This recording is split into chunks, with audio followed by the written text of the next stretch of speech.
Christine Balaguet, bonjour. Bonjour. Vous êtes professeure à l'Institut Mintelecom Business School et membre de Data IA, Institut sur sciences des données, intelligence artificielle et société. Alors nous allons parler de la nécessité d'une intelligence artificielle responsable.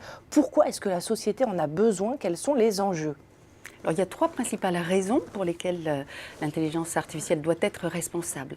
La première, c'est que cette intelligence artificielle, elle est basée sur des algorithmes qui sont des programmes informatiques qui gèrent nos vies tous les jours. On va se lever avec un algorithme d'optimisation d'heures de réveil jusqu'à utiliser Google dans la journée, des réseaux sociaux ou Netflix le soir lorsqu'on regarde un film. Et aujourd'hui, les citoyens, les individus et les étudiants n'ont pas conscience de l'impact de ces algorithmes sur leur vie quotidienne et plus globalement sur la société. Alors aujourd'hui, en 2018, on est probablement à une période charnière où le progrès lié à ces algorithmes et ces méthodologies est incroyable, hein, notamment dans le domaine de la santé, dans le domaine de l'industrie.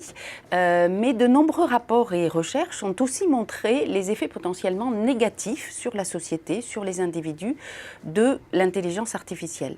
Et donc, il est nécessaire de travailler sur cette intelligence artificielle responsable. Il y a eu une déclaration au Québec, à Montréal, portée par Joshua Bengio, qui est un chercheur très connu en intelligence artificielle dans le monde, qui prône donc la nécessité aujourd'hui de développer cette intelligence artificielle responsable avec un impact économique sur les sociétés qui vont défendre ce modèle de responsabilité et puis évidemment un impact sociétal. Et nous lançons en France un projet qui s'appelle Good in Tech entre l'Institut Mintelecom et Sciences Po, qui est un observatoire de l'impact de l'intelligence artificielle sur la société avec une aussi volonté de développer cette intelligence artificielle responsable. Alors concrètement, comment ça se passe ? Alors, il y a un certain nombre de problèmes liés aux algorithmes. Les premiers problèmes sont par exemple des questions de biais.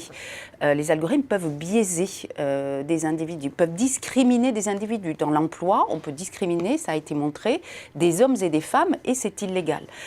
Ces systèmes sont très opaques également ou peuvent également encapsuler des opinions et des jugements de valeur. Et donc, la question qui se pose, c'est comment fait-on pour enlever ces problèmes liés aux algorithmes ?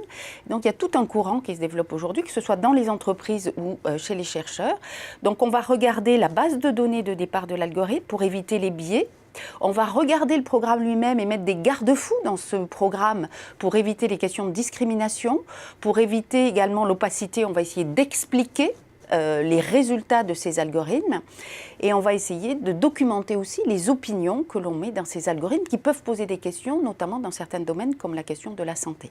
Et alors, comment est-ce que ça se traduit au niveau des étudiants ? Alors, à l'Institut Mintelecom Business School, nous formons des étudiants dans une optique de responsabilité dans le domaine du management.